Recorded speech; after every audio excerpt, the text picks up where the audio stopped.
Ky emision mundësohet nga ISP Broadcast. Mbrëma kudo që na ndihni. Kosova ka mjaft tema, po krye tema e madhe politike e shtetit është si elitat politike ndërtojnë një Kosovë të parashikueshme, politikisht stabile dhe e aftë që të merret me kryekput me agjendën e saj për konsolidimin e shtetit në marrëdhënie ndërkombëtare. Kjo temë fare nuk është pjesë e diskutimeve që po gravitojnë habitatin aktual, me shumë diskutime që referohen zërave partijako-politik se kush të zgjidhet president, si të bëhet koalicione. Dhe këto janë natyrisht tema të rëndësishme, por që 2 vite Kosova është ndruar në rezervat të krizës, një lloj enklave ku vetë mjaftohet me diskutimet ditore politike sa ande e këtej, dhe bilanci është ky që është sot. Kosova nuk e ka lajmin që është në marrëdhënie direkte me Bashkimin Evropian për të bërë anëtare e tij një ditë. Nuk e mori statusin e vendit kandidat për anëtarësim, është në marrëdhënie të pezulluara me Shtetet e Bashkuara të Amerikës në kuadër dialogut strategjik të menduar të fillonte Serbia ka. Dhe në këtë klimë me këtë bilanc kam ftuar njërin nga anëtarët aktiv të shoqërisë civile, që është një kontributor respektiv kritik i secilit zhvillim politik, dhe jo vetëm është Eugen Cakolli nga KDI. Faleminderit Eugen për kohën. Faleminderit për mundësinë. Si je këtu, je nga shoqënia civile, pak po them glorifikim legjitim është i arsyeshëm edhe për ju. Jeni ndër zërat e pa kritik që merren me temat, po them kryekpo që kanë bëjnë me shtetin, si do duket Kosova e nesërme, bazuar në këtë. Jemi shtruar në rezervat krize që prej 2 vitesh. Pritni që pas 6 gushtit të kemi rahatllëk politik? Fatkeqësisht prej më shumë se 2 vitesh realisht, e mbas edhe më shumë se aq, Kosova përveç se shndruar në një temë të krizave të njëpasnjëshme, në një sistem të mirëmbajtjes së krizave, riciklimit të tyre si mirëmbajtjet e status quo. Pra ajo çfarë ka ndodhur në Kosovë është që kriza tashmë po përdoren politikisht në radhë parë për të blerë kohë në raport me obligimet ndërkombëtare që ka marrë Kosova, dhe së dyti krijimi i krizave të reja po përdoret si taktik për mbulimin e krizave paraprake. Pra në Kosovë kanë ekzistuar disa tabu politike. Kosova asnjëherë nuk ka shkuar në zgjedhje për shkak se nuk ka arritur në këtë rast ta zgjedh kryeministrin. Kosova nuk ka shkuar asnjëherë në zgjedhje për shkak se ka dështuar të zgjedh presidentin. Dhe ajo çfarë kemi parë për gjatë 2 viteve të fundit është një lloj përpjekje sistematike për t'i thyer gjitha tabut në Kosovë, në kuptimin politik, që pastaj të arrijmë në pikën ku kriza, përveç se bëhet pjesë e përditshmërisë politike, normalizohet edhe në sytë e publikut.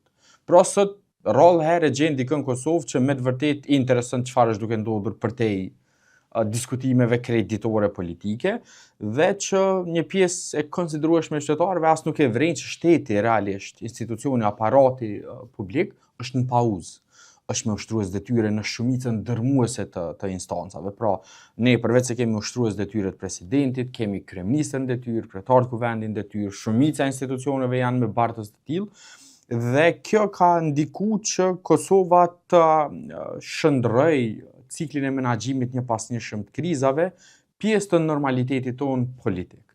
Dhe unë besoj që këtu është dëmi më i madh që është shkaktuar Kosovës në kuptim të konsolidimit brendshëm, që padyshim pastaj reflektohet edhe jashtë, sepse unë besoj kanë ekzistuar 2 nivele të vendimarrjes në Kosovë për gjatë viteve të fundit. E para ka qenë kjo çështja e menaxhimit të krizave cilën e diskutuam, dhe së dyti kanë qenë çështjet e sigurisë, e në veçanti çështjet që ndërlidhen me veriun e vendit.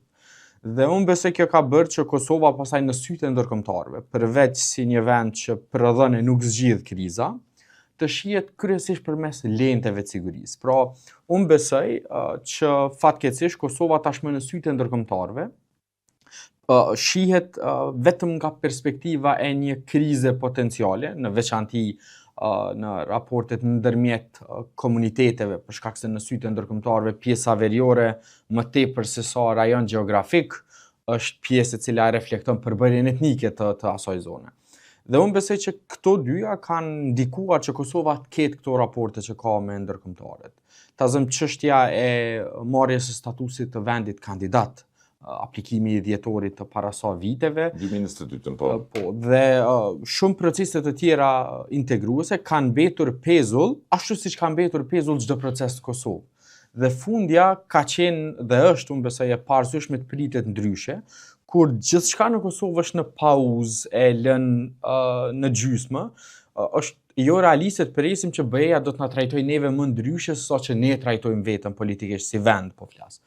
Dhe unë besoj që ky është problemi më I madh me cilin fatkeqësisht nuk po merren spektri politik mbi gjitha dhe udhëhecit institucional që kanë barrën më të madhe të përgjegjësisë, por në rangje tjera më t'ulta nuk po merren as partitë opozitare, e as nuk po merren një pjesë e konsiderueshme e mediave, e as më pak e publikut që zakonisht servohet me informata që vijnë nga këto hallkat e tjera. Cakolli, në Kosovë ishte për vizitë ministri për Evropën I Francës, zoti Haddad. U konfirmuan disa marrëveshje bilaterale. Midis tyre dhe një projekt 60 milion euro nga Franca, por në gjitha këto metet në margjina të qëndrime politike që përfaqëson Franca e sotme dhe djeshme kundrejt Kosovës, që institucionet duhet I zbatojnë pa vonesa detyrimet që kanë marrë në Bruxelles dhe në Ohër, përfshirë dhe statutin e zajednicës ose të asociacionit të komuna me shumicë serbe. Komuniteti ndërkombëtar, siç e thatë, ju mbetet në pozicionet e tij që kishte edhe më herët, duke I kërkuar qartësisht Kosovës që rruga evropiane e saj kalon nëpërmjet zbatimit të zotimeve që ajo kishte dhënë vetë, edhe në Bruxelles dhe në Ohër. Një proces I merita, siç e quajnë. Po, në radhë parë sa I përket Francës, unë besoj që Franca është padyshim prej vendeve më aleate që ka Kosova në Bashkimin Evropian dhe raportet mes Kosovës dhe Francës në nivel bilateral kanë pasur rënje ngritje, por përgjithsisht e kanë ndjek një linjë të parashikueshme të qëndrueshme politikisht. Këto marrëveshjet që u arritën dhe u nënshkruajtën në fakt gjatë vizitës ministrit të deleguar për Evropën në kuadër të qeverisë franceze, besoj janë në suaza të një niveli të bashkëpunimit minimal që Franca mban me gjitha vendet e rajonit. Pa dashur ta relativizoj rëndësinë e këtyre marrëveshjeve, sepse disa prej tyre kanë impakt jashtëzakonshëm, ta zë marrëveshja për ekstradime, një sër marrëveshje tjera që janë me rëndësi. Ligjet për acquis communautaire. Absolutisht. Dhe unë besoj që këto janë të rëndësishme, por në anën tjetër, ajo çfarë u vrejt për gjatë vizitës është që për Francën këto çështje janë të një rëndësie dytësore dhe parësore mbetet zotimi që ka dhënë Kosova para ndërkombëtarëve. Në radhë parë për marrëveshje specifike, por mbi gjitha për nivelin dhe mënyrën e respektimit të komuniteteve.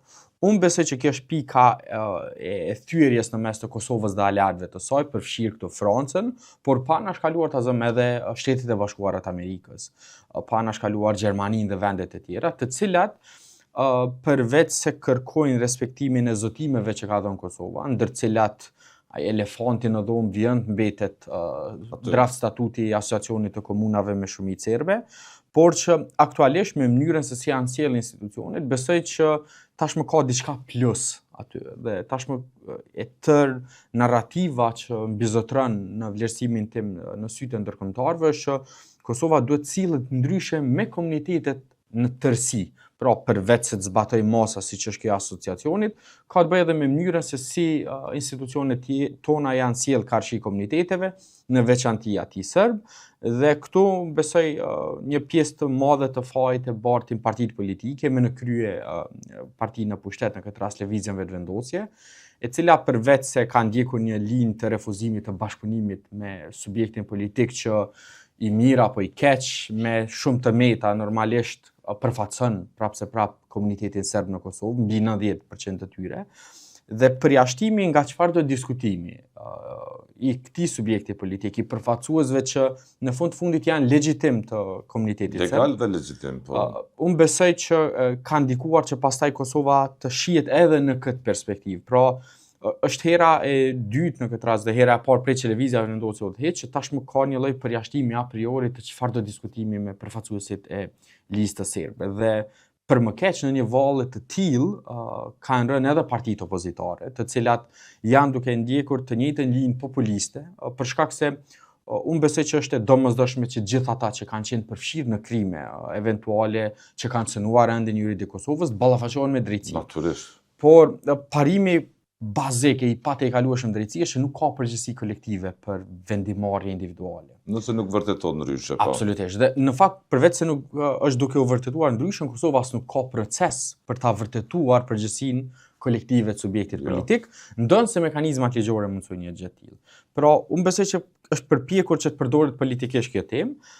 Derisa në anën tjetër, çështja e draft statutit, unë besoj që përveç se do ta shoqëroj Kosovën në vitet në vijim, rrezikon që të jetë një çështje e cila tashmë do të synoj që ta ridefinoj edhe vetveten, sepse nëse Kosova prej tashmë gati 10-12 vitesh nuk arrin që ta zbatoj jo vetëm një marrëveshje ndërkombëtare, por edhe një aktgjykim gjykatës kushtetuese, i cili në mënyrë krejt eksplicite thotë që Kosova, përkatësisht qeveria, duhet ta sjellë draft statutin e asociacionit për shpërtim në gjykatë. Atëherë me zhvillimet që ka ndodhur në veri, padyshim që do të ngritet edhe çështja se a mjafton kjo apo çfarë duhet bëj Kosova që të sillet ndryshe. Dhe kjo do të nënkuptoj që përveç se çdo rrugtim i Kosovës në arenën ndërkombëtare, sidomos në raport me integrimin evropian, do të jetë i ndërlidhur me formimin e asociacionit si të tillë, unë besoj që tashmë do dalin vetëm kërkesa të reja për ditë më shumë. Edhe më rigoroze. Absolutisht, sepse ajo çfarë vrehet përgjatë tërë historikut, jo vetëm të Kosovës, por edhe qasjes së aktorëve ndërkombëtar në rajon, është që zakonisht kërkesa e dytë është më rigoroze se sa e para.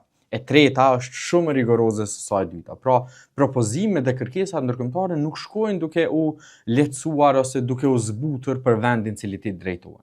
Ato zakonisht shkojnë e bëjnë vetëm edhe më të ashpra si formë e unë besoj një lloj ndëshkimi për spektrin politik që nuk arrin që të zbatoj atë që ka premtuar. Dhe unë friksohem që Kosovën mund ta pres një fat i tillë, që çfarëdo kërkesë në të ardhmen apo çfarëdo draft statuti duke marrë për bazë atë që u shkrua nga emisarët gjerman, francezë të tjerë evropian, me qenë se Kosova nuk e pranoj një si të tillë, ekziston rreziku që drafti tjetër të jetë edhe më i pafavorshëm se sa i parapraku që ju mendoni se mund të vijmë deri te situata që të kemi draft tjetër? Unë besoj që po, për shkak se Kosova e ka bërë qartë që nuk ka interes që ta zbatoj draftin si të tillë, përkundër faktit që arsyetimi i përdorur ka qenë krejtësisht jo relevant edhe në sytë e ndërkombëtarëve. Pra, përderisa ka qenë angazhuar në një proces dialogimi, as nuk është respektuar marrëveshja bazë që paraqes se kush e shkruan draft statutin e asociacionit, e as nuk është përkrahur drafti i sjell nga emisarët e huaj. Dhe unë besoj që tashmë Kosova në këtë lloj çorsëkaku politik që ndodhet, pra as me njërin e as me opsionin tjetër, shumë lehtë mund vi në pikën ku pastaj servohet një draft tjetër, i cili mund shkoj diçka përtej atij që është ofruar në këtë rast draftit të fundit. Dhe këto padyshim janë zhvillime e sinjale të këqija që Kosova nuk guxon të anashkaloj, e madje me dinamikën ndërkombëtare, me këtë pasigurinë gjeopolitike që ekziston gjithandej botës.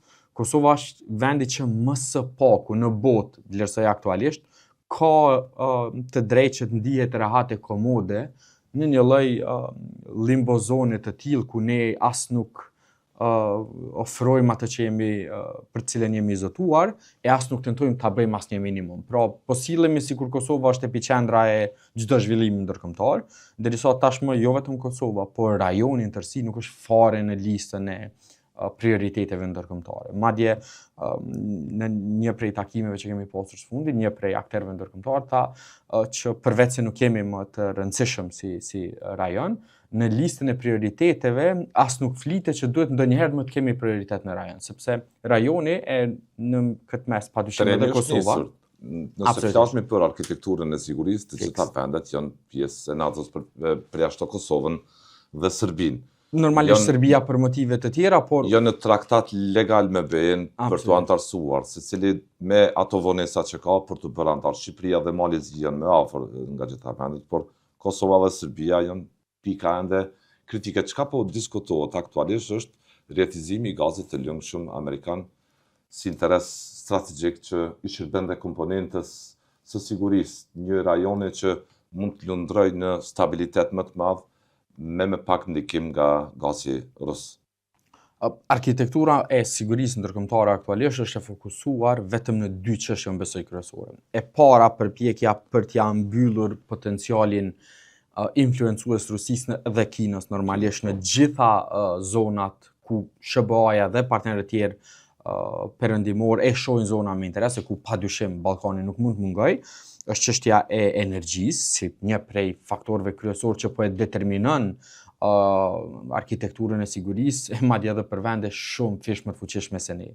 Çështja e energjisë është përcaktuese për Gjermaninë me mbi 80 milion banor, e një prej faktorëve kyç në Evropë, e veç mund ta mendojmë se si mund të jetë për një rajon si Ballkani Perëndimor, në veçanti si Kosova. Për më tepër, besoj që ka qenë një lloj problemi që Kosova ka nashkaluar faktin që kjo dritarja tashmë është në mbyllje sipër, madje dyshoj që edhe tash edhe po ta përshpejtojmë në maksimum tempën e vendimarrjes tonë, vështirë se mund të arrijmë një gjë të tillë, për shkak se duket që Shqipëria dhe Mali Zi, përveç se mund të jenë anëtarët e radhës të BE-s brenda një periudhe 4-5 vjeçare, ekziston rreziku real që të jenë edhe anëtarët e fundit të BE-s nga rajoni perëndimor për shkak të rritjes së influencës së të djathtës ekstreme në shumicën e vendeve të BE-s. Absolutisht. Dhe që përvoja ka zgjerimit të ngecë aty të mbetet. Absolutisht. Pra është përmendur tash e saku nga komisionerët e zgjerimit që politika e zgjerimit mund ta ketë këtë vagonin e fundit të një treni që vetëse është në lëvizje sipër dhe po largohet prej nesh. Dhe unë besoj që është krejtësisht e papërgjeshme mënyra se si Kosova, që nga viti 2015 për qenë sinqert, ka filluar që cilët me një lloj moskokçarje në raport me këto procese eurointegruese. Në atë kohë ka qenë çështja e vizave, Kosova ka qenë prej vendeve që e ka pasur pothuajse të përmbyllur atë çështje dhe bashkë në pako me Ukrainën dhe vende tjera ka mundur që të ecë shumë përpara. Patëm ngecur, patëm humbur 4-5 vite kët. E tash ato vite përveç se janë të parikuperueshme, janë përcjell me një sjellje edhe më moskokçarëse se sa ajo e asaj periudhe. Në anën tjetër, sa i përket gazit amerikan, unë besoj që Kosova nuk e ka luksin as që ta vënë në pikë pyetje, lere më që ta sjell në diskutim ç'a është e nevojshme apo jo. Pra, Kosova si vend relativisht i ri, e që një pjesë të madhe të ekzistencës së saj si në aspektin ndërkombëtar, ashtu edhe atë të sigurisë të tjera, e ka fal për krahjes së Aladhe në veçanti këtu të Shteteve të Bashkuara, dhe kjo sjell ajo nëse ne duhet apo nuk duhet jemi pjesë e një procesi përkatësisht i një projekti të cilin SBA-ja po tregon që e sheh si të sigurisë, është absolutisht e papranueshme.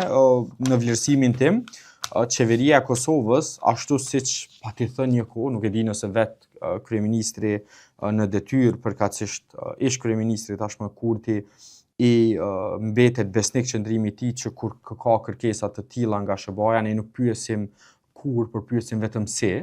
Unë besoj që një çështje e tillë është dashur ta ndjek një çështje që është edhe më e rëndësishme se sa ajo për cilën ai kishte dhënë këtë deklarim që lidhej me çështjen e targave dhe të zhvillimeve të para në veri. E keni ndëgjuar fjalimin e autokratit Vučić në Serbi, Cakolli, teksa i drejtohet ushtrisë me një përmbajtje fashiste.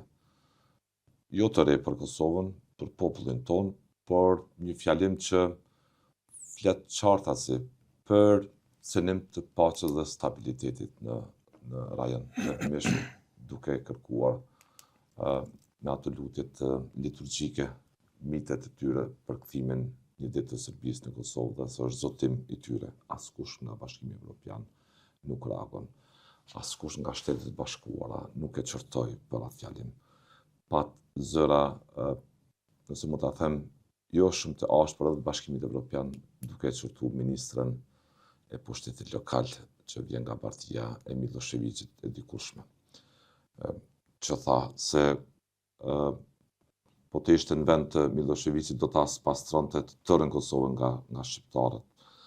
Dhe përse mendoni që perëndimi po duket në plan të partjet më i butë Eugen ndaj Serbisë së sotme?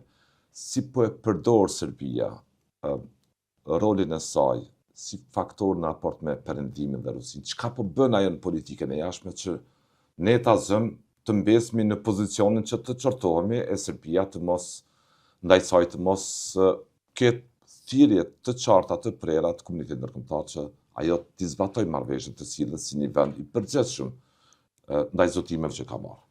Në radhë parë, deklarimet e presidentit Vučić, ministrave të kabinetit, por edhe shumë akterëve të tjerë brenda leadershipit serb, cilat padyshim janë jo vetëm fashiste si të tilla, por janë me prirje të vjimësisë të mendësisë gjenocidale që Serbia ka pasur para 20-30 vitesh ndaj Kosovës.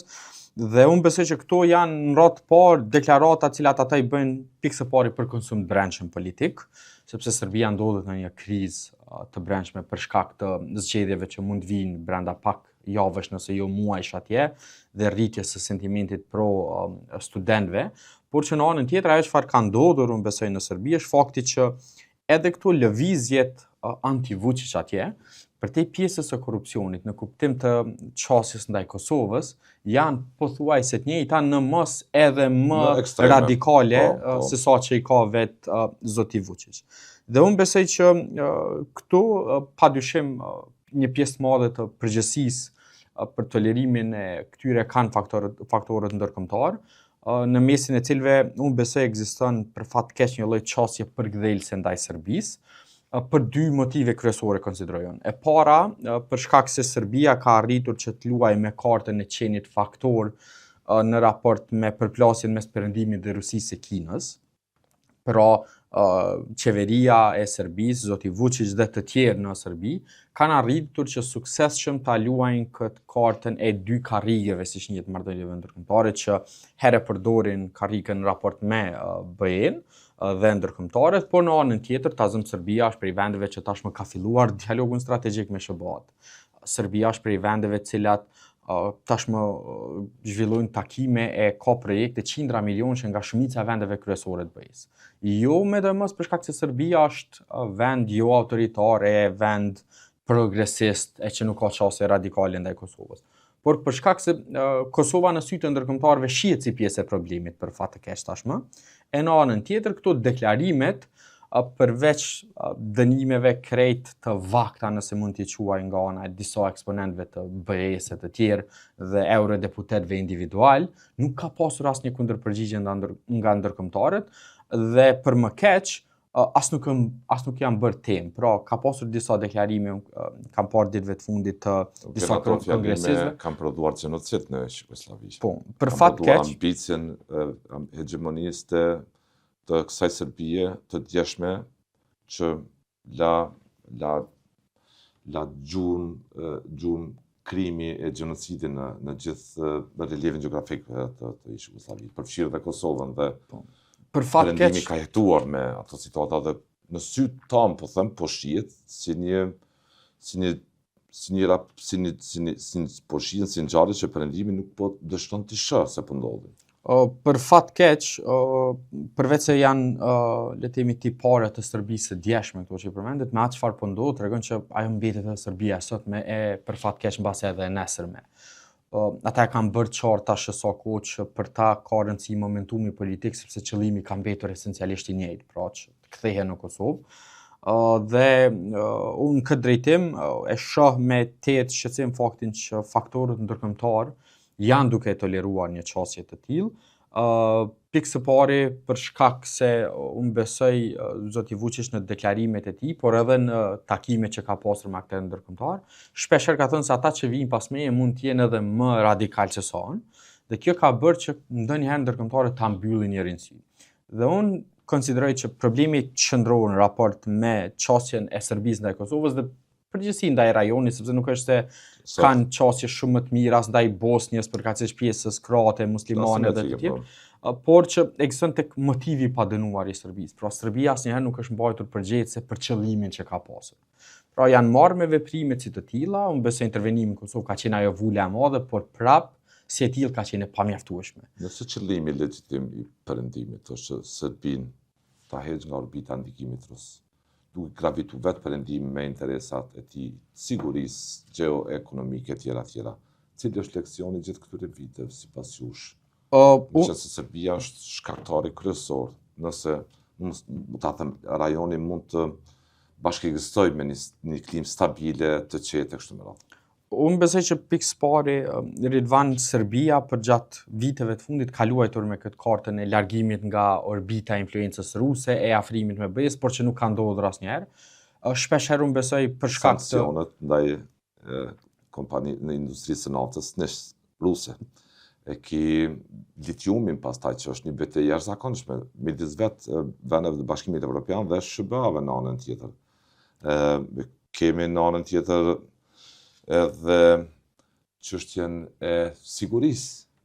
Po veç në anën tjetër problemi ka qenë që ta zëm në mesin e tensioneve në rajon dhe deklaratave të tilla, vendet tejet me peshë si Franca vijojnë të shesin avion Rafale prej më të sofistikuarve. Dhe unë besoj që këtu problemi ka qenë që Serbia, për shkak të lidhjeve tradicionale që ka pasur nga e kaluara, vjen ta ketë këtë farë qasjen më tolerante të BE-s në raport me atë se çfarë deklarohet. E mbi të gjitha, unë besoj që shpesh herë këtu një rol të madh ka luajtur edhe vetë Rusia. Pra, unë besoj që Serbia si e tillë ka vështirë shkëputjen nga Rusia edhe po të dënte Serbia, sepse potenciali i ndikimit rus përmes kishës ortodokse vjen mbetet aq i madh sa shpesh herë krijohet përshtypja që leadershipi politik në Serbi është i varur pa dëshirën e tij në disa raste nga dinamika dhe narrativa që krijohet nga kisha ortodokse serbe, e cila ka qenë jo vetëm promotore, por bartse një pjesë të krimeve, një pjesë të madhe të krimeve që kanë ndodhur në rajon. Dhe unë besoj që këtu qëndron problemi kryesor i miskalkulimit që ka bërë. Po një ato duhej vendet perëndimore ta nxjerrin, nëse mund ta them, nga kjo pritje që kishin nga Serbia. Një bilans duhet të nxirret. Po, me një situatë normale ndërkombëtare. Por në një situatë të tillë ku perëndimi ka të paktën 10 prioritete të tjera para rajonit dhe asaj çfarë potencialisht mund ngjajë, sepse ajo çfarë është e sigurt është që ndonse vëmendja e ndërkombëtarëve mbetet në zona shumë më të nxehta të konfliktit, azëmlindja e mesme, Ukraina, Rusia, vendet e Afrikës e të tjera. Ekziston me praninë e forcave të KFOR-it dhe fakti që Serbia është pothuajse e rrethuar nga vendet e NATO-s, ekziston një lloj pritje minimale që siguria dhe arkitektura e sigurisë në rajon nuk do të ndryshojë. Por arsyeja pse nuk është bërë ky bilanc, unë besoj në sytë ndërkombëtare, është që nuk ekziston një momentum i tillë për të marrë esencialisht me atë çfarë po ngjan. Së pari, së dyti për shkak të rritjes së forcave të djatha ekstreme në vende të ndryshme të Bashkimit Evropian. Ta zëm publiku kosovar edhe mund të mos e di, por ka deputet serb që me shumë gjas mund të jenë pjesë e një ekzekutive eventual që mund të udhiqet nga Le Peni në Francë. Për shkak të pranisë së madhe të komunitetit serb në Francë. E njëjta vlen për Gjermaninë, për Hungarinë, për një pjesë të vendeve të BE-s, të cilat e kanë një qasje marmicore ndaj Kosovës, jo për shkak të Kosovës si të tillë, por në radhë parë për shkak se shihet nga perspektiva pak edhe ideologjike ajo çfarë kanë ngjarë në këtë rajon. Andaj unë besoj që Kosova duhet ta kuptojë, po e trajtoj Serbinë në kontekstin e një shteti që përdhën probleme e pak ndëshkohet nga komuniteti ndërkombëtar, me shumë çortohet Kosova, mbase edhe Kosova me raste me arsye sepse jep të zotime në Bruxelles në orë dhe marrëdhënie ndërkombëtare për ato detyrime që merrte dhe në Kosovë ndiqte politikën thuaj të konfrontimit, të mirëmbajtjes së tensioneve për konsume elektorale. Cila politikë jashtme duhet ta ndjej Kosova, po them që mos e lejoj Serbinë sepse secili ka ambicien e tij, por një politikë jashtme që heq Kosovën nga ky rezervat i krizës, nga kjo pamje enklavës, nëse mund ta them ashtu, politike. Përvoja e 20 viteve të fundit e mbas edhe më shumë se aq tregon që Kosova ka arritur që të përfitojë nga diskutimet me Serbinë, kur palë negociuese ka pasur perëndimin përkatësisht ndërkombëtar. Edhe procesi i çlirimit Kosovës, edhe i pavarësimit, edhe dialogu që është zhvilluar, edhe marrëveshja e fundit ajo e Washingtonit, nuk kanë qenë realisht procese të negocimit mes Kosovës e Serbisë. Kanë qenë mes Kosovës dhe palës ta zëm SBA-s në vitin 2020 me marrëveshjen e Washingtonit, mes Kosovës dhe BE-s përgjatë procesit të dialogut në Bruxelles. Dhe unë besoj që problemi kryesor që tashmë Kosova po sillet thua se neve na duhet dialogu me Serbinë si mënyrë për gjetjen e zgjidhjeve, por realisht nga çfarë kemi parë është që problemi me Serbinë nuk është i zgjidhshëm përmes dialogut me Serbinë. Pra ajo çfarë i duhet Kosovës është që të riorientohet drejt dialogut strategjik me aleatë e saj. E unë këtu kam frikën që tashmë mund ta kemi humbur momentumin për një dialog të tillë, sepse më nuk jemi të rëndësishëm e as me potencial destruktiv aq sa është Serbia. Fatkeqësisht Serbia vjen të ketë potencial të mjaftueshëm destruktiv në rajon, sa për destabilizues absolutisht. Për qenë palë me cilën ndërkombëtarët merren më shumë se sa me Kosovën. E normalisht në sistem departamenti doli me deklaratë që Kosova për të hyrë në pakt me dialogun strategjik me SHBA-t duhet i respektoj komunitetet. Duhet i respektoj komunitetet. Qartazi po e thonë këtu, ose nuk e lexojnë mirëfilli çfarë thonë, ose vijojnë ta shohin raportin edhe partia në poshtë, raportin me komunitetin ndërkombëtar me gjuhën e tensioneve, dhe kjo gjuhë e tensioneve ndër vite në KQ nuk i ka sjellur rezultat lëvizjet të vetëvendosje. I ka sjellë rezultat elektoral momental. Ku im afrim ka solli analizit që elektoralisht vetëvendosja në historikun e saj zakonshëm është ngrit, veç kur e ka ushqy tensionin me partnerën ndërkombëtar, sidomos me ata amerikanë. Vetë në anën tjetër, për te përfitimeve elektorale, ajo çfarë shohim është një përpjekje për ta bërë, unë besoj, një lloj dallimi, nga ajo çfarë kam parë elektoralisht, po them, jo përfitime shtetërore. Vetë ideja se si është shitur kjo ndaj publikut të Kosovës është përpjekja për ta bërë një dallim edhe në mesin e aleatëve, pra edhe në vetë SHBA. Është përpjekur që të përmendën ta zëm 3 linja, nga ajo çfarë kam arritur të analizoj është që është përmendur SHBA-ja në planin e sigurisë dhe mbrojtjes, SHBA-ja si diplomaci dhe SHBA-ja si përkraje ekonomike. Tre SHBA-ja, domethënë. Po, dhe është tentuar që publikut kosovar të paraqitet në narrative ti që ne kemi problem vetëm me pjesën diplomatike. Sepse në pjesën e ushtrisë po vijojmë të armatosemi, kemi disa marrëveshje të paktën të paradakorduara me SHBA, ta zëm për Black Hawks, për antitanke Javelin e të tjera. Në raportin ekonomik, Kosova vjen mbetet vendi vetëm në rajon, të cilit i janë rikthyer fondit e MCC-s, ndonë se normalisht Kosova është projekt në fundit esencialisht amerikan, për nga mënyra se si është pavarësuar e se si është liruar e të tjera, dhe është e kuptueshme që amerikanët vijojnë ta kenë interesim të tillë, por kur arrin që ta copëzosh problemin në këtë dimension, në sytë e publikut, sidomos me një nivel të tillë të informacioneve masive që vijnë nga gjitha anët, tashmë është relativizuar kjo situatë. Asnjëherë në jetën time nuk kam parë më shumë komente në postimet e ambasadës amerikane dhe të akterëve të tjerë, sa që kam parë 5 vitet e fundit. Ku qytetarët e Kosovës i kërkojnë SHBA-s që të mos sillet më me ne në mënyrën se si është sjellë deri më tani. Dhe pastaj unë besoj që kjo ka gjetur vend edhe tek, jo për shkak të komenteve normalisht, por për shkak të sjelljes Kosovës, ekziston një pjesë edhe e vendimarrjes amerikane që tashmë Kosovën nuk duan më ta shohin si ai fëmia i llastuar që vjen sillet siç ka dëshirë në momente të caktuara. Pra, nëse Kosova dëshiron të sillet plotësisht si sovrane, duhet jetë sovrane. E për të qenë plotësisht sovrane, nevojitet ndihma e ndërkombëtarëve, në veçantë amerikanëve në këtë rast, dhe unë këtu besoj është ajo pika konfliktuoze në mes të asaj çfarë pretendon qeveria dhe asaj se çfarë është potenciali real i Kosovës. Dhe në këtë dimension, unë besoj që Kosova nuk e ka më as të drejtën, as luksin që të vijojë cilët me aleat ndërkombëtar kështu. Për bindjen time vetë mos inicimi apo përmbyllja e procesit të sjelljes së një ambasadori të ri amerikan në Kosovë është sinjali më i qartë se si qëndron Kosova në sytë e ndërkombëtarëve. Sa i përket çështjes së kërkesës për të respektuar komunitetet për kanë drejtat në Bruksel, në raport me gjithë atë proces që ka ndodhur, pa detyrim, pa shtrëngim, dhe si ta them, konfrontuese hero në Kosovë. Kjo ka qenë pika që prodhoi një gjuhë konfrontimi, duke kriju disponim publik se dikush nga aleatët dëshiron në korrezë të Kosovës ta toleroj Serbinë për kompromise. Problemi kryesor është që kjo narrativ është tentuar që të shitet publikut pas një referencë historike. Pra asnjëherë në historikun 25 vjeçar le themi të Kosovës, nuk është se Kosova ka humbur në raport me Serbinë për shkak të proceseve që ne kemi zhvilluar me ndërkombëtarët në kuadër të dialogut. Dhe unë nuk e kuptoj pse tash mund të jetë ndryshe. Në fakt, unë besoj që sa më shumë që kjo çështje do të vijë që të mbetet pezull si e tillë, vetëm sa do të rritet niveli i pazarit në raport me Serbinë, sepse Serbia mund vijë cilët siç ka bërë deri më tani dhe tashmë kur kemi deklarata të tilla fashiste nga ana e tyre, unë besoj zbutja e këtij fjalori do t'i sillte dobi Serbisë. Pra, Serbia tashmë e ka këtë kartë. Në raport me perëndimin, ajo mund të thotë që okay, unë do të sillem ndryshe me Në Kosovën. politikën e jashtme Serbia është një hap ose dy para Kosovës aktualisht. Unë besoj edhe Nëse e nxjerrim një bilanc të ftohtë.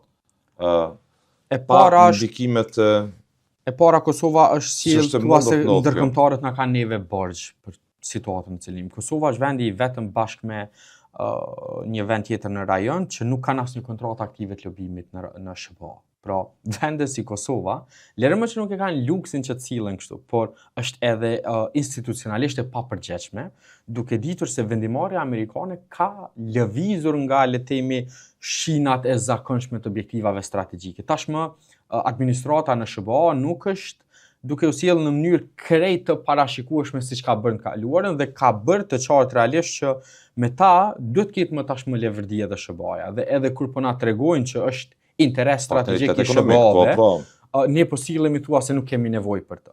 Dhe unë besoj që ky nivel ku Kosova më as nuk mund të rrokasë, lere më t'i hapen dyert në Washington, është krejtësisht e papranueshme. Unë besoj që përveç se është dashur që t'investohet në kuptim të diplomacisë e lobimit intensiv, është dashur që paralelisht Kosova ta paraqes veten si aleat, pra si partner i cili mund t'i besohet për të arritur objektivat përbashkëta strategjike. Parashikueshëm, po pra.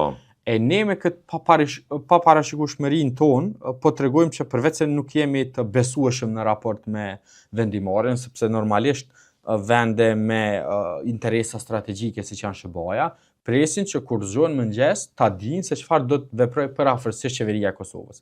E jo që në një mëngjes shohin se Kosova ka ndryshuar qase ta zëm raport me një situatë në veri, apo ka ndërmarrë masa të cilat e minojnë përpjekjen paralele që SBA-t mund të jenë duke zhvilluar në kuadër të dialogut ose të përpjekjes për ta larguar Serbinë nga vendimarrja dhe vetmendësia pro-ruse e pro-gjenocidale fatkeqësisht në rajon. Zoti Cakolli, qeveria shihet ende që sipas kritikëve ka nevojë ta mirëmbaj kauzën për sovranizimin e Kosovës, për veriun, pa dhe aksionin për rinimin e villave rreth liçenit të Ujmanit. Natyrisht ligji duhet zbatohet ndaj kujdo, përtej çdo prejardhje që përfaqëson ai, etnike e çdo tjetër. Por në anën tjetër, a mendoni se ka qenë me prioritet për qeverinë Kurti që ta shikoj më mirë se si po arrin marrëveshjen ta zëm ose kompromisin në ligjin për shtetësinë teksa erdhë Sorensen ndërmjetësi në Kosovë. Me prioritet për ju do të ishte për Kosovën e nesërme që qeveria të jetë e kujdesshme që ta bëjë një ligj që qartëson në mënyrë të plotë gjithë procesin e verifikimit për kudo që më shtetësinë, kërcënimi këtu është për serb, që nuk kishin mirëfilli banorët Kosovës, por që të dhënat e tyre mund edhe të manipulohen. Kush është prioritet për ju? Rrëzimi i disa villave në Ujman, dhe që mund ndodh, mund të bëhet dhe kudo tjetër, apo një ligj për shtetësinë? Ka qenë një deklarat, Ridvan kujtoj para disa vitesh, kur kryeministri Kurti pa përmendur që normalisht gjithë në Kosovë janë për zbatim të ligjit, por kujtoj e patën po e citoj, si është e mundur që ky zbatim i ligjit po bëhet në zona ku pak fërkohemi me Serbinë përkatësisht me serbët. Dhe unë njëjtën pyetje e kam edhe aktualisht. Në shumë kriminal për metrë katror ka thënë ka në Prishtinë se sa në Pikërisht. E tash, kjo çështja e tazëm vilave në Ujman ose zhvill aksioneve të tjera që kanë ndodhur në veri, duhet shihet nga dy perspektive. E para, sa është e nevojshme. Unë besoj që ka qenë e nevojshme, por kjo nevoja ka gjithmonë edhe idenë e zbatimit ligjit. Pra, ajo çfarë ka bërë Kosova dhe që e ka humbur pa nevojshëm një betejë të tillë politike edhe në sytë të ndërkombëtarëve është që ky rënimi i vilave në Ujman ka ardhur pa u konsumuar një afat i cili ka qenë një javë apo dy maksimalisht. Pra, për një pritje 2 javore, Kosova përveç se ka marrë çortime nga gjithë ndërkombëtarët, sidomos nga BE-ja, tashmë po e konsolidon në sytë të ndërkombëtarëve këtë idenë që Kosova po sillet pa përgjegjshëm me komunitetet. Pra, nga çfarë kam parë në deklarimet e ndërkombëtarëve, sidomos të zyrës së BE-s e të tjerë, kanë qenë jo pse u rënuan, po pse u rënuan pa u zbatuar procedurat ligjore. Po. E kjo ka qenë besoj krejtësisht e panevojshme si veprim i tillë, ka mundur të pritet edhe ky afati ligjor që pastaj betejë të jetë fituar në tavolinë. Pra, pastaj s'do të kishte as BE-ja, as kusht tjetër. Në anën tjetër, për fat keq në vend se të merren me idenë se është respektuar në plotëni ligji. Bona një asimetri nëse mund ta them ashtu me ligjin përshtit, ato duhet të ishte më vëmendshme me kujdesshëm në atë proces. E pikërisht. Tash kur merresh me çështje të vogla të cilat sjellin përfitime të shkurtra, afashkurtra elektorale, rreziku është që vëmendja të mos jetë tek çështje që kanë rëndësi strategjike e që kanë pasoja tek gjenerata të tëra, siç është çështja ta zë me ligjit për shtetësinë. Ndonëse unë besoj që kryeministri Kurti ka qenë, siç e kanë thënë disa ndërkombëtarë, prej të vetëmve që kanë pasur mundësinë që ta përfundojnë një çështje të tillë, unë besoj që këtij ligji nuk i është kushtuar as rëndësia e as vëmendja që është dashur ta ketë. Nuk ka pasur pothuajse fare diskutim publik për këtë çështje. Pra, përveç se kur është miratuar, një pjesë e madhe e publikut edhe sot besoj as nuk e ka idenë se çfarë kriteresh të lehta ose të buta janë vendosur për marrjen e shtetësinë të Kosovës, që shpesh herë është përmendur ta zëmio çështja e atyre që jetojnë në Luginë ose diasporës, por në fund të ditës rreziku nuk vjen nga ta. Vjen nga potenciali që Serbia ka për ta sistematizuar përmes manipulimit të dhënave, të adresave të tjera, e që të sjellë një numër të konsiderueshëm të serbëve që mund të marrin shtetësinë e Kosovës, e që nuk duhet harruar që sipas kushtetutës dhe ligjit në Kosovë, të drejtë vote ka çdo shtetas i Kosovës. Aktualisht, serbët ndosë përbëjnë më pak se 5% të popullsisë dhe të trupës elektorale në Kosovë, kanë 10 deputet. Por që pragu i tyre për të kaluar përtej 10 deputetëve, me disa dhjetra mira, e mos flasim për qindra mira serbë që potencialisht mund të marrin shtetësinë, rrezikon që pastaj të vijmë në pikën ku serbët përveç se do të kishin 10 ulse që aktualisht i kanë, do të mund të fillonin të merrnin mandate edhe në mesin e 100 ulseve që kanë shqiptarët. Dhe unë besoj që nuk është bërë kjo analizë, as nuk është menduar ky skenar, e kanë pa qartë pse, por si ta emërojmë këtë? Po tash si një lëshim, si një kompromis tepër i dëmshëm për një Kosovë nesërme politike? Unë besoj që janë të dyja bashkë, sepse ky lëshim, edhe nëse është përdorur si kompromis, kompromisi duhet të ketë një barazvlerë cilën të e merë. Kosova s'ka marrë asgjë. Cilën? Lajmin që mund të hyjë në marrëdhënie për t'u antarësuar në BE? Jo. As për antarësim në BE, as për partneritet strategjik, as për partneritet për paqe, as një prej pikave që Kosova i ka kryesura, madje as për Këshillit të Evropës. Këshilli i Evropës nuk e diskutuam që është shumë i rëndësishëm. Dhe unë besoj që gjitha këto tregojnë që në radhë parë ka pasur lëshim, ka pasur një nivel të mospërgjegjësisë dhe mbi gjitha mungesë analizës mirëfillt mbi pasojat që prodhon një ligj i tillë, sepse në fundit tek që ka pasur kaq shumë vëmendje kërkesë ndërkombëtare, është dashur që dyfish më shumë të kushtohet rëndësia vëmendje. Madje ka qenë vetë partia në pushtet që gjithmonë ka kërkuar që çështjet që derivojnë në mënyrë të drejtë për drejtë ose të tërthort nga dialogu, përkatësisht nga kërkesat e ndërkombëtarëve për dialogun me Serbinë, ta kenë një nivel shumëfish më të lartë transparencë, sepse veç në këtë mënyrë mund diskutohen këto skenar dhe unë besoj që ekziston rreziku që në një periudhë ta zëm 10 vjeçare. Po është në shqetësim gjithë këtë. Absolutisht, sidomos në ta kushtojnë Kosovën jo vetëm demografike të nesme, po edhe problemi është në aspektin politik dhe të potencialit bllokimi që pastaj do të mund ta kishte komuniteti serb në kuvendin e Kosovës, që aktualisht ta zëm ndonse kemi një deputet që nuk është nga rodhët e listës serbe, në një situatë potenciale, veç ta mendojmë për shembull ku për shkak të sjelljes spektrit politik që refuzojnë bashkëpunimin me listën serbe, çka nëse një ditë lista serbe do të fitonte 10 nga 10 mandate dhe do të refuzonte pjesëmarrjen në seancë konstituive dhe do ta lënte kuvendin pa konstituar. Nuk ka asnjë mekanizëm debllokues për një gjë të tillë. Prandaj është e panevojshme që të arrijmë në pikën ku përveç se ne ka një mekanizëm të tillë në bazë të aktgjykimit të fundit, të mund të vijmë në pikën ku pasaj kjo do të ishte shumëfish më e rrezikshme për shkak të numrit edhe më të madh të deputetëve. Meqense komuniteti ndërkombëtar hyri garant për Kosovën shtet të Atisarit, nëse mund ta them ashtu, duke u kujdesur që liderët e shumicës zbatojnë fjalën e dhënë sa i përket pakicave, rrjedhimisht sa i përket serbëve. Jemi sot në vitin 2026. A do të mundte kjo qeveri për 6 vite, zoti Cakolli, meqense përcjellin nga afër çdo zhvillim të detajshëm edhe politik, a do të mundte kjo qeveri me një kurs tjetër politik. Krijon të rrethonat përshtatshme për një mjedis më plural politik të vetë serbët e Kosovës, që gjitha ajo mbështetje për listën serbe të reduktohej ose të paksohej, të krijoheshin edhe parti të tjera me një kurs tjetër politik. A do të mund ndodhte kjo? Dhe që Kosova të shihet si një vend megjithatë që respekton pakica, gjë që e bën, nuk e bën. Fillimisht Kosova padyshim është prej vendeve që krahasuar me gjitha vendet tjera respekton pakicat besoj më shumë se kushdo tjetër. Por problemi që ndron tek fakti që nëse krahasojmë me tjerë, pak vende kanë rregullim si të Kosovës. Problemi në Kosovë që ndron tek sjellja duke u përpjekur që të paraqiten si struktura kriminale, e që janë shumica dërmuese e tyre si të tilla me ato cilat është marrë qeveria, por pastaj mungesa e kujdesit tek popullata civile është ajo që shpeshherë ka bërë dallimin, sepse komuniteti serb në pjesën veriore të vendit përmes organizatave madje edhe shoqërisë civile atje, shpeshherë ka pasur reagime që kanë treguar që disa prej vendimeve të qeverisë në fundit kanë pasur ndikim civil, pra tek qytetarët e zakonshëm, e për cilët unë besoj ka eksuar një lloj vije kuqe tek ndërkombëtar që mund bëhet ndjekja penale e kriminalëve të tjerë, por disa çështje komuniteti ndërkombëtar nuk e ka çortuar Kosovën se po zbaton ligjin, por në një pikë vetme të drejtat e themelore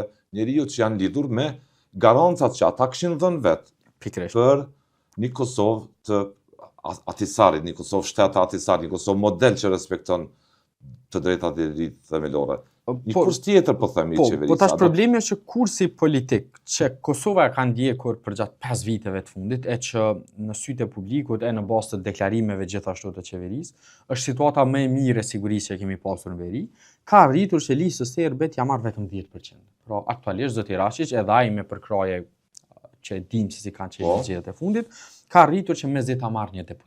Pra, përkundër ndryshimit të strukturës, ky kurs politik që ka ndjekur Kosova nuk ka sjell rezultatin që është pritur. Pra, në mesin e komunitetit serb ende mungon një demokraci e vërtet partijake. Kam ambient pluralist. Në kuptimin që në edhe ata direkt të Serbisë. Po, për shkak se problemi unë besoj përveç ndikimit të Serbisë që është masiv edhe përmes skemave të tjera, është fakti që ata shpeshherë i ka bërë bashk fakti që janë ndjerë të rrezikuar edhe nga prania të zëme institucioneve tona në veri, që normalisht nuk ka qenë e bazuar që e tillë, sepse qëllimi ka qenë për të mirë, por prapë nga ajo çfarë kemi parë është azëmë disa prej zërave më kritik madje të listës serbe, kanë përfunduar në fund duke u bërë pjesë e tyre, mbas edhe për shkak të ndikimit të Beogradit, por mbi gjitha për shkak të faktit që është thënë që në mes të strukturave kriminale që po e terrorizojnë komunitetin serb në vazhdimsi, pra ato strukturat e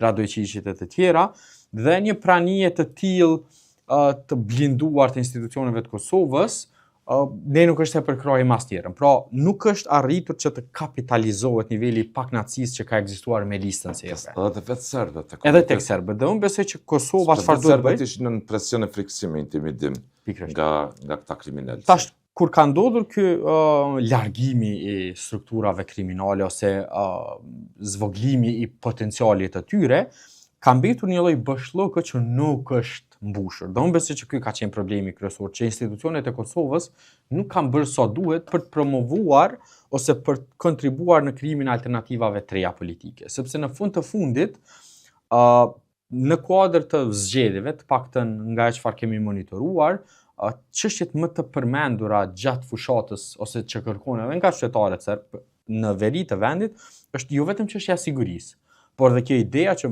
ju na keni premtuar që do të vetë menaxhohemi, edhe ka qenë në fakt është pjesë e marrëveshjes. Edhe është kjo ideja e vetë menaxhimit, ideja që serbët asociacioni po do të kenë një nivel më të lartë të veçqeverisës nëpër zonat ku jetojnë, nuk është përkthyer në diçka praktike. Dhe unë besoj që kjo ka bërë që Kosova të dështojnë këtë drejtim. Për bindjen time, është mirë që kemi të paktën 2 parti, por është jashtëzakonisht larg pragu që secili prej nesh. Një ambient plural do të mund të krijojë një politikë të mençur që absolutisht. Siç e kemi pasur ta zëm të mas populizmi dhe krijimit të ngjallave që unë besoj që po drama elektorale. Këtu është tentuar që të bëhen 2 paralele, pra në njërin anë siç ka qenë deri në vitin 2019, pra kur lista serbe ka pasur dominim absolut, dhe një situatë të tillë ku po tentohet që të forcohet vetëm një subjekt politik, këtë rast zoti Rashić. por nuk ka pasur diçka ndërmjet. Në sytë e komunitetit ndërkombëtar që janë prezent këtu, lexohet sakt situata, sepse ata hyn garant për Kosovën shtet Pikërisht. me një komponent themelore që të jetë vend natyrisht demokratik, po se po ku sundon ligji, por Edhe me palimin e multietnicitetit. kur shumica është hy garant për të respektuar drejtat edhe ato të veçanta shtesë që ka dhënë shumica për komunitetin serb. Dhe prandaj po bisedojmë për serb, për pjesën ku Kosova vjen të qortohet, edhe nga departamenti amerikan i shtetit, ku ato garanca të tyre perëndimore nuk po shihet që po trazohen, po lëkundën. Ka qenë në të kaluarën Që Kosova ka drejt të zbatojë ligjin, pa diskutim që po, se ligji duhet zbatohet, edhe largimi i kriminalëve, edhe kujdo, dhe mirë ka bërë, po krahas zbatimit ligjit, thuhet që ky boshllëk është krijuar. Unë besoj ka qenë një situatë e cila e shpjegon shumë mirë këtë, kur ka qenë çështja e zbatimit ligjit, unë kujtoj ka pasur një reagim të ndërkombëtarëve nga gjitha vendet e Kuintit që nëse dëshirojmë flasim për zbatim të ligjit, atëherë pse nuk vlen ligji njësoj edhe kur disa të drejta janë të garantuara me ligj. Për shembull, Kosova ka marrë çortime krejt të panevojshme për çështjen e certifikimit të listës serbe. Edhe ajo ka qenë çështje ligjore. Pra ndërkombëtarët e kanë përdorur pikërisht fjalën tonë, kanë thënë epizode heroike, drama. Kanë thënë ndërkombëtarët në atë kohë e ndiqnin linjën që nëse Kosova ka të drejtë që ta zbatojë ligjin, ta zëmë në veri për çështjen e torjeve, pse nuk e zbaton Kosova ligjin që i garanton pjesëmarrjen në zgjedhje komunitetit serb përmes përfaqësuesve të zgjedhur tyre politik. Pra problemi jon ka qenë që e kemi përdorur zbatimin e ligjit kur na ka konvenuar, e kur është parë që mund të ketë potencial ose ndikim negativ sa i përket elektoratit të lëvizjes vendosje, pastaj nuk është zbatuar ligji. Dhe unë besoj që ky është problemi kryesor. Kosova në kuadër të njohjeve që ka marrë. Pika kryesore në kuadër të njohjeve që ka marrë Kosova është padyshim parimi që shumica do të përkujdeset për pakicat, e normalisht në veçanti për komunitetin serb, në masën që mund t'i bëj ata të ndihen që edhe ky shtet është i tyre. Sakt. Dhe nëse ne dështojmë ta bëjmë një gjë tillë, si shumicë që kemi përgjegjësi ndaj pakicave, ndaj serbëve, kur kemi këtë infrastrukturë, e kemi bërë me fjalën tonë, me zotimin tonë, e kemi kushtetuar. Dhe në anën tjetër krijojmë epizode ngjarjesh që lëkundin gjithë ato të arritura që ka bërë Kosova, që duket shembull dhe të vijoj rrugën e konsolidimit në marrëdhënien ndërkombëtare. Ndërkombëtarët kanë bërë qartë që mund të lobojnë për ata shovinistë të Serbisë, ta them. Kosova ka marrë një pjesë të njohjeve, nuk po flas vetëm për ato të fillimit, por edhe ato që ndërkombëtarët kanë bërë pasaj, pikërisht në kuadër të nivelit jashtëzakonisht të lartë të kënaqshëm të respektimit të komuniteteve. Dhe ka pasur diplomat amerikanë veçanti, cilë kanë thënë që si mund ne sot shkojmë t'i kërkojmë dikujt një vend i njohjen e Kosovës, ose antarësimin e Kosovës në një mekanizëm ndërkombëtar, kur gjitha raportet ndërkombëtare flasin për një çështje, nuk po e quaj atë armiqësore, por një çështje jo adekuate dhe konfrontuese të institucioneve të Kosovës ndaj komuniteteve në veçanti atij serb, që është padyshim pashmangshëm një prej elementeve. Kështu na bota, e pranuam apo nuk e pranuam. Dhe në një situatë tillë, pastaj gjitha këto zhvillimet për cilat ne diskutuam duken si të natyrshme. Pra normalisht që nuk do të kemi progres, kur në sytë e ndërkombëtarëve për shkak të veprimeve të tona shpesh populiste, shpesh të paarsyeshme e ndonjëherë nën arsyetimin e zbatimit të ligjit, nuk janë kapitalizuar siç duhet për ta fituar betejën tavolinë. Dhe prandaj përmenda që kjo çështja e vilave në Ujman është padyshim një shembull jashtëzakonisht ilustrues i mirë që tregon se si mund ta humbasësh një të drejtë që ke, pra për zbatimin e ligjit, vetëm për shkak se ngutesh për qëllime krejt populiste elektorale, që ti fitosh që ta bësh një veprim një 2 javë para se për mbushje për përfitime elektorale. Dhe kjo është e papranueshme dhe unë besoj është te dëshpëruese për ata që ja duan të mirën Kosovën, se si Kosova po shënon autogola, nëse mund ta quajmë kështu. Politikanët dhe mund të krijojnë kalendar ngjarjesh që kanë tingëllojnë populistët, tingëllojnë me efekte dhe motive për përfitime elektorale, por në kursin politik të saj të brendshëm edhe të jashtëm, kjo politikë që ka Kosova aktualisht për ju ka cilin lloj bilanci? Padyshim me një politikë të tillë e me një konstelacion ndërkombëtar të tillë mbi gjitha, Kosova do ta marrë një faturë, unë besoj, te ashpër në fund të gjithë këtij procesi, përveç se do të mbesim pa u integruar në shumicën ndërmuese të mekanizmave ndërkombëtar, rrezikojmë që të izolohemi në kuptimin që më jo vetëm të na shohin me shpërfillje ndërkombëtare, siç besoj kanë nisur ta bëjnë për gjatë kohëve të fundit, por pastaj edhe të shndrohemi në pikë referencë për problemet që ndodhin. Pra, përveç se mund të jemi të parëndësishëm, rrezikojmë që të jemi ose të shihemi si faktor destabilizues që pa asnjë dyshim është pika që Kosova duhet ta evitojë me çdo çmim. Dhe një bilanc i tillë pastaj normalisht do të ketë pasoja edhe në zhvillimin e Kosovës, sepse fundja pa raporte të mira e konstruktive me aleatët, sidomos me SBA dhe BE-n si të tillë, e që BE tash më duket që as vetë nuk e di se si do cilët me Kosovën, për shkak edhe të problemeve të tyre, por sidomos të tonave, Kosova do ta ketë cunguar mundësinë për çfarëdo zhvillimi. Tazëm Kosovë, ne jemi duke humbur qindra miliona euro nga plani i rritjes për shkak krizave tona politike, dhe ka politikanë që dalin po mbas edhe nuk na duan ato para. Sepse fund ato nuk po përdoren për ti shpërndarë nga 100 euro për qytetarët. Dhe kur qëllimi është mirëmbajtja një situate e tillë, tash padyshim që do të arrijmë pikën ku askush nuk do t'ja shoh hajrin asnjë vendimi, të paktën në periudhë afatgjatë. Zoti Cakullet, falenderoj për kohën. Faleminderit shumë, kënaqësi.